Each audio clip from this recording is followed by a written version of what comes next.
tentang bagaimana seharusnya kehidupan orang-orang Kristen yang sudah menerima anugerah keselamatan Allah Bapa di surga di dalam Tuhan Yesus Kristus melalui kematian, penderitaan Tuhan Yesus, disalibkan di Golgota, dan dalam kebangkitannya di hari yang ketiga.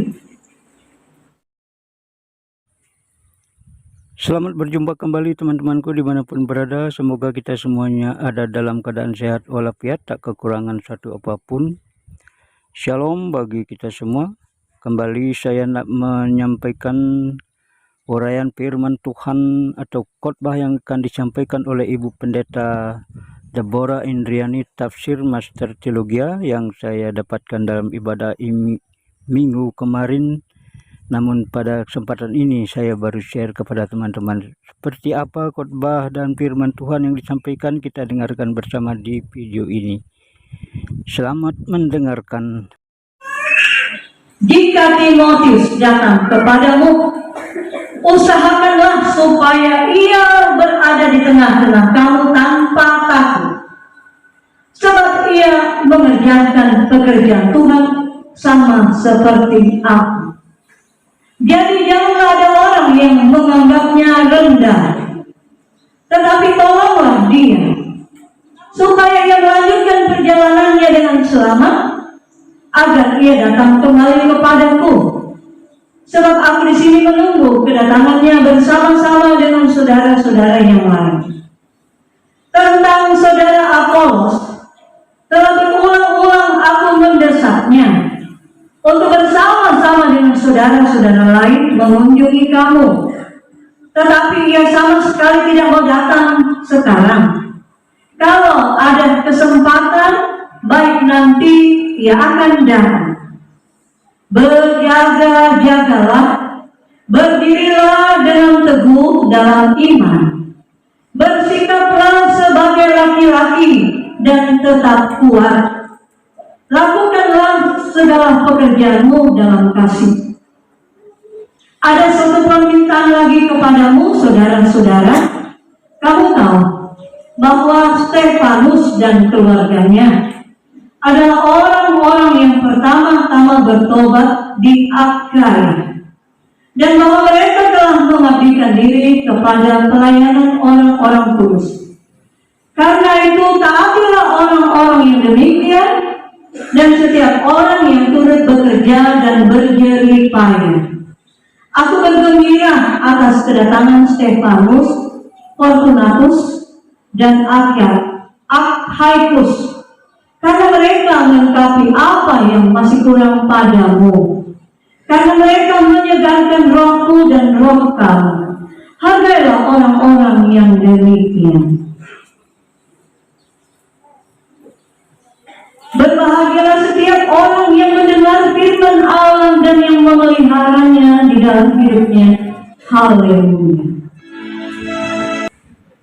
Selamat pagi jemaat, selamat hari Minggu semuanya. Salam. Semoga kita semua dalam keadaan yang baik-baik saja, sehat, bahagia, selalu bersukacita. Di tengah kehidupan yang mungkin banyak pergumulan, banyak tekanan, banyak masalah. Tapi kehidupan orang Kristen memang bukan ditentukan masalah kehidupan ini. Karena kasih Allah jauh lebih besar dari dunia ini, dari semua masalah hidup kita. Karena itu, pada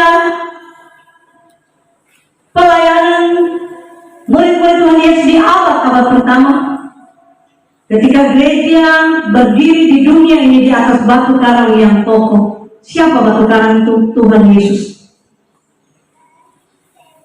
Salah satu rasul yang melayani Tuhan di abad pertama, zaman perjanjian baru, yaitu Paulus, bersama dengan Petrus, Andreas, dan murid-murid Tuhan Yesus lainnya, Timotius, Titus, dan lain-lain.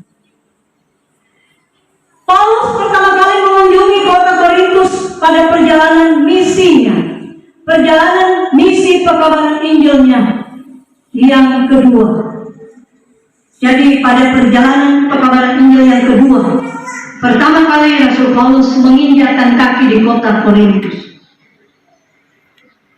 Itu bisa jemaat baca nanti di Kisah Para Rasul pasal 18 ayat 1. Kunjungannya, perjalanannya, pekabaran Injilnya sampai ke Korintus disebabkan ada berita yang dibawa oleh Stefanus dan 2 orang teman yang lain. Ada sepucuk surat dari jemaat di Korintus ketika Paulus ada di daerah Efesus. Kami ke sana lah, Paulus. Kurang lebih 1,5 tahun. 18 bulan dia ada di Korintus, membimbing, mengasuh, mengajarkan tentang siapa Tuhan Yesus, bagaimana orang Kristen harus hidup di dalam Tuhan Yesus. Karena itu, di kota Korintus juga Paulus bertemu juga dengan sepasang suami istri, Aquila dan Priscilla. Ini suami istri yang Kristen, yang juga yang juga membantu dia dalam pelayanan visi dan misi pekabaran Injilnya yang kedua. Hanya itu. Surat pada pasal 1 Korintus pasal 16 ayat 10 sampai 18, intinya maksud dan tujuannya adalah bimbingan pastoral penggembalaan kepada jemaat Tuhan di Korintus tentang bagaimana seharusnya kehidupan orang-orang Kristen yang sudah menerima anugerah keselamatan Allah Bapa di surga di dalam Tuhan Yesus Kristus melalui kematian, penderitaan Tuhan Yesus, disalibkan di Golgota, dan dalam kebangkitannya di hari yang ketiga. Karena itu, bagaimana orang Kristen dalam hidup kesehari-hariannya, dalam berbagai tekanan pertumbuhan orang Kristen dimulai dari Asia sampai masuk ke benua Eropa, lalu Injil masuk kembali ke Asia. Karena itu, tugas fungsi Paulus sebagai pemimpin rohani sekaligus sebagai pelayan Kristus,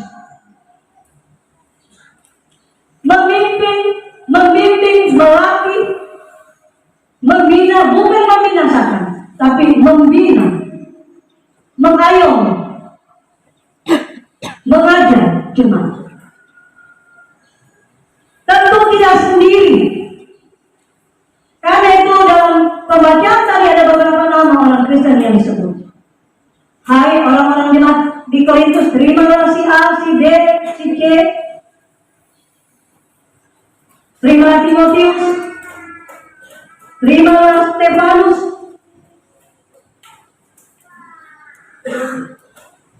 Apolos dan lainnya. Jemaat Tuhan yang dikasih dalam Tuhan Yesus.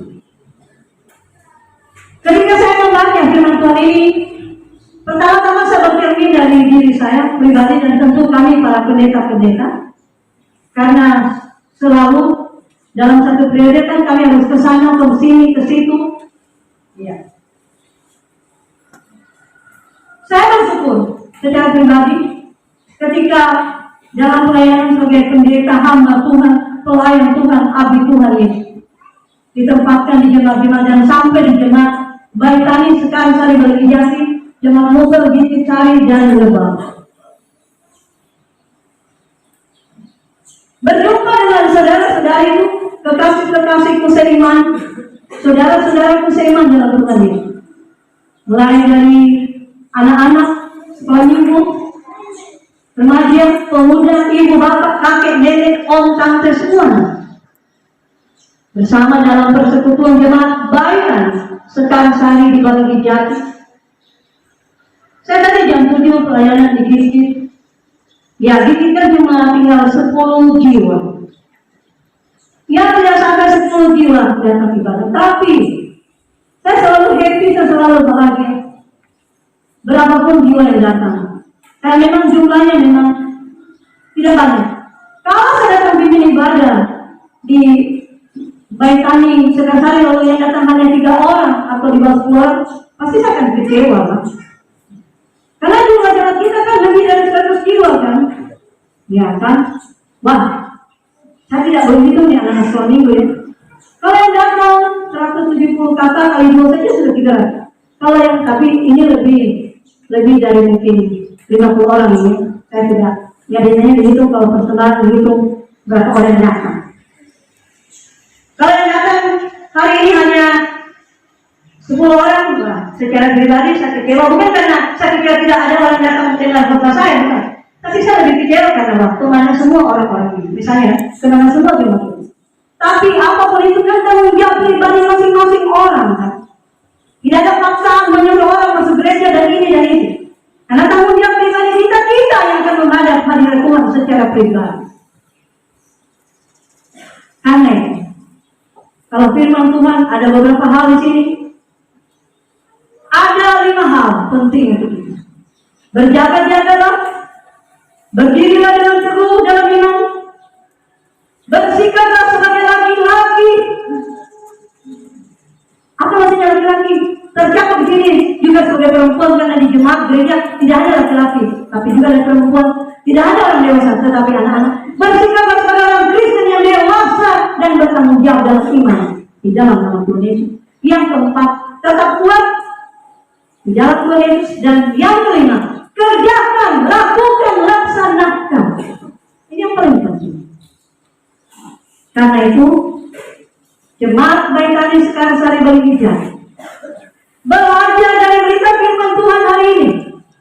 Dalam bacaan kita firman Tuhan hari ini, baiklah kita selalu mempersiapkan diri hati kita, selalu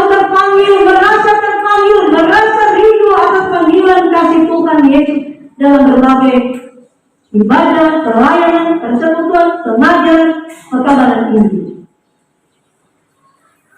Karena itu, kita semua adalah anak-anak yang miliknya. Kita semua ini keluarga besar Allah, keluarga besar surgawi di dalam nama Tuhan Yesus Kristus. Kita semua adalah domba-domba yang dikasihinya. Kalau ada domba yang tersesat, maka harus dicari. Tuhan Yesus memilih mencari domba yang sesat satu domba daripada yang 99 yang sudah tidak tersesat, yang sudah sadar, yang bertobat, yang itu. Dan malaikat-malaikat di surga bersorak-sorai. Ada perumpamaan itu ya. Apa maksud? Kita dengan seorang pun binasa di luar Kristus. Karena akan mencari dan mencari. Karena jemaat yang dikasih dalam Yesus, mulailah dari pribadi kita sendiri sebagai perempuan, sebagai laki-laki, sebagai istri, sebagai suami, sebagai bapak, sebagai ibu, sebagai anak-anak. Anak-anak sekolah minggu, tentu kita bina mereka sesuai ajaran Kristen yang benar. Anak-anak remaja demikian, anak-anak pemuda, bapak, ibu dan semuanya tentu dalam pembinaan, bukan pembinaan, pengayoman, perlindungan, pengajaran yang benar di dalam nama Tuhan Yesus. Karena untuk itulah Tuhan Yesus datang. Karena ayat dalam mengatakan, karena mereka menyegarkan rohku dan roh kamu, hargailah orang-orang demikian. Apa maksudnya?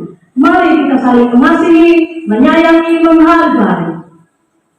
Di dalam kasih Tuhan Yesus yang besar, kasih Yesus lebih dari dunia ini, lebih dalam dari dalamnya lautan, lebih tinggi dari gunung yang tertinggi di dunia ini. Karena kasih Allah Bapa surgawi di dalam Tuhan Yesus Kristus oleh kuasa kekuatan Roh Kudus tinggal diam di dalam hati kita. Dan kita praktekkan di dalam seluruh kehidupan kita setiap hari. Karena itu Tuhan Yesus memberkati saudara-saudariku persekutuan jemaat baik tani sekarang sehari bagi Jati.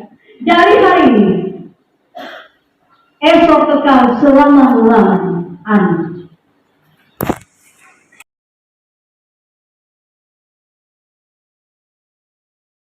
Dan persekutuan Roh Kudus menyertai kamu sekalian.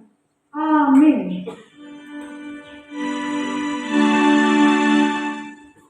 Amin.